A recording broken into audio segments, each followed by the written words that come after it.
Mama's knees rise where the shadows crawl.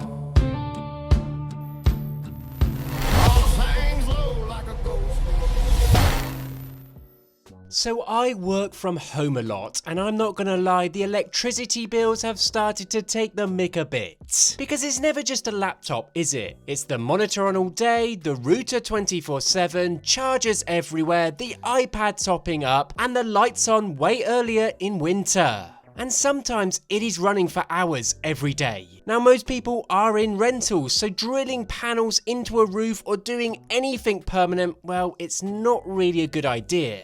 But a lot of us still want to see if solar could actually work in a normal setup. Something you can DIY and genuinely take some load off the grid while you're working. Well, that's where a setup like this comes in.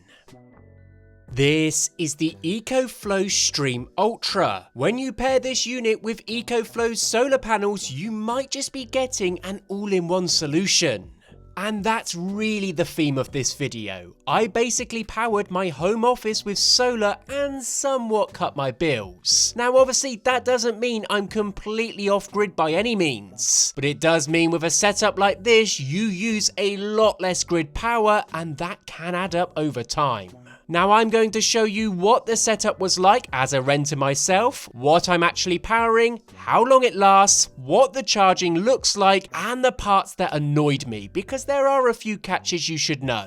But as a basic introduction, the Stream Ultra is basically a home battery designed to be part of your everyday energy use, not just an emergency backup box. It's a 1.92 kilowatt-hour LFP battery, and in simple terms, that's 1920 watts of stored energy when it's full. And that number is what dictates everything: how long it runs your kit, how fast it drops, and how much solar you need to refill it. The Ultra version is also built to take a lot of solar. It has multiple MPPT channels, and EcoFlow talks up to 2000 watts of solar input, which is far more than I'm feeding in this video. I am only running 800 watts from two 400 watt panels because that's realistic for my rental setup. And to be honest, it already makes a difference for a home office, trust me. The point is not to power your whole house. The point is to take a chunk of your daily usage, in my case my work day, and shift that away from the grid as much as possible. I guess the best place to start is by unboxing one of these units and taking a look around it. So unboxing the Stream Ultra first, and yeah, this isn't a cute little power bank, it's a proper weighty piece of kit, around 23 kilograms, so it's not a one-hand unbox, and certainly not a portable beast. Having said that, in the box it's pretty simple: the unit, the power cable, and the paperwork. That's it really. First impressions though, it is nice looking. It doesn't feel like an industrial garage piece of gear, and it is compact enough that it can sit in a home office without looking out of place. And then you've got the important part, the ports. The Ultra is built around the idea that it is taking solar in, and then giving you AC power out for real devices. The standout for a home office setup is the fact it's got dual AC outlets, because that's basically your plug my desk in moment. It's not trying to be a mega power station with a million random outputs. It is more focused on doing a few things properly, and I like that they've kept it minimal. It has got that tidy vertical design where cables don't have to spill out everywhere, and in my opinion, it doesn't feel like you need to hide it away in a cupboard. It doesn't look too bad on show. Now, depending on what kit you go for, you will obviously need solar panels to get this utilized. Now, EcoFlow do a few different options, but they do recommend one of these. And I will say they're not light by any means, so be prepared. They're not foldable, and they definitely feel like something designed to be mounted permanently. Great for durability, but if you're renting like me, it immediately raises the question, where do you actually put these without drilling into the property? Well, I went for the simplest option in the end. I actually picked up EcoFlow's adjustable brackets, and to be fair, they're actually pretty handy. You can use these things in multiple ways. You just bolt them onto the back of each panel, tighten everything up, and then you've got these proper little legs so you can tilt the panels instead of them sitting flat on the grass. Certainly a really simple and easy way to set these up semi-permanently. As mentioned, EcoFlow do loads of other mounting options as well, depending on where you live. They've even got a tracker that adjusts itself between about 10 and 85 degrees to follow the sun, which is obviously the most efficient way to do it, but it does come at an extra cost. And then there are brackets for flat roofs and different balcony types and all of that. I will list all of these different mounting options below if any of them are interest to you. But there is certainly a mounting option for everyone, even renters. Now, setup is honestly really painless, and that's a big part of why it actually works for a home office, for example. I plugged the panels straight into the Stream Ultra, just making sure the connectors were fully seated and clicked in properly. Then I plugged the Ultra into a normal wall socket, because that's what lets it work alongside your home power. You can use all the stored power, and then when it's gone, you can rely back on the grid while the solar is recharging the unit. Now after that, it's just a matter of the EcoFlow app setup. And to be honest, that is dead simple. Just go into it and add the device, connect it to Wi-Fi, name it, and you're pretty much up and running. Honestly, it's not one of those setups where you feel like you need to be an electrician. It's more follow the steps and it will work.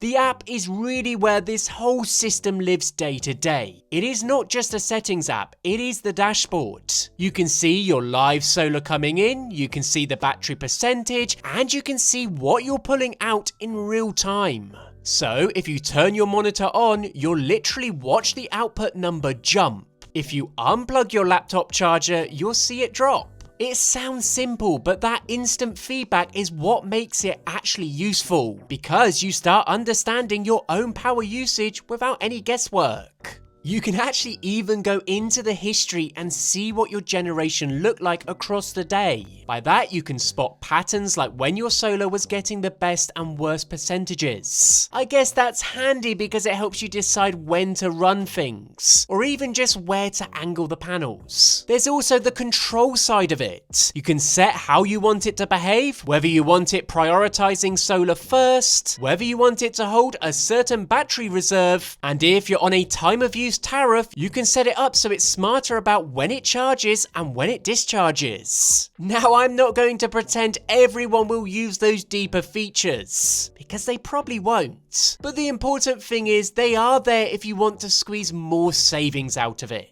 Honestly, I've used a fair few different energy apps, and I'm not just saying this, EcoFlow is one of the clearer ones. You just don't need to be an electrician to understand what's happening. It's very user-friendly.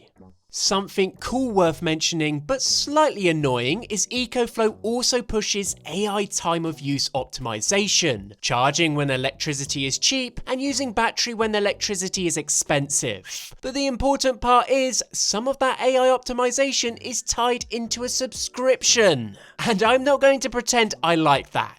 I think for a product like this, the smart management feels like part of the main value. So putting the cleverest automation behind a paid plan is a bit of a cheeky move, especially considering the amount of money you're spending on this. It's not cheap already. That said, even without the subscription, you can still monitor everything, control your usage manually, and still get the core benefits. Honestly, it's not essential and it won't be something I will be using, but I thought I'd mention it anyway. One extra thing worth mentioning is the best part of the Ultra is its upgradability over time. You can run more than one unit in the house, either to add more storage overall or simply to cover different rooms without dragging extension leads everywhere. So you could keep one in your office and another one elsewhere handling something like the living room.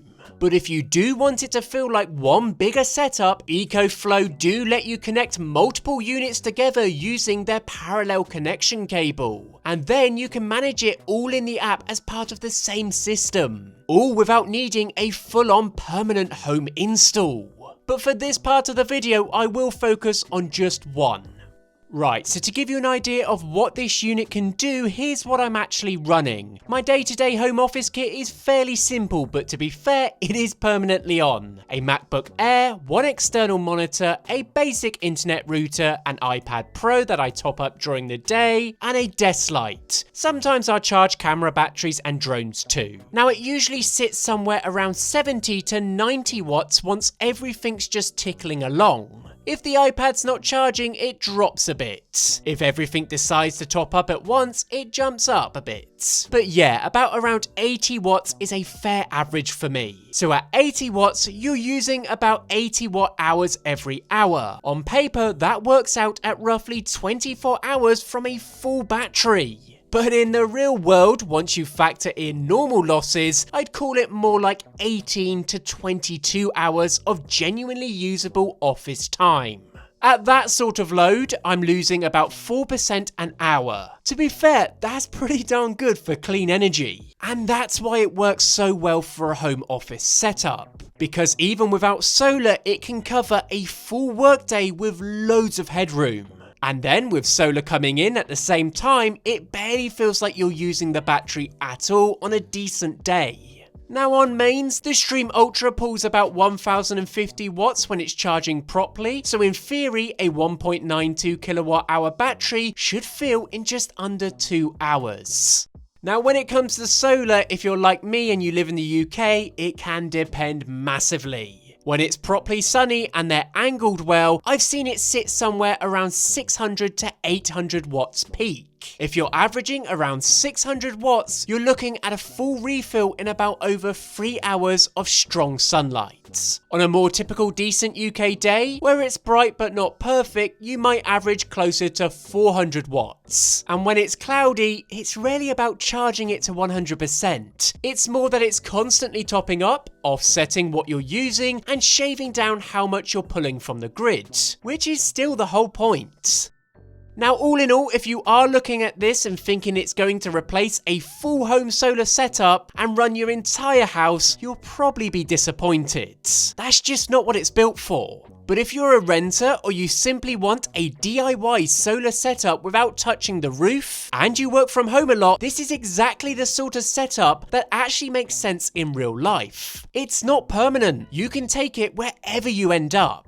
What I would say is, if you are in the UK and you are planning on buying this, be realistic about solar inputs. And remember, some of the AI optimization is a paid extra. But overall, as an average work from home employee, this solar setup can actually be an asset to live with day to day. For me, it is now a permanent part of my desk setup.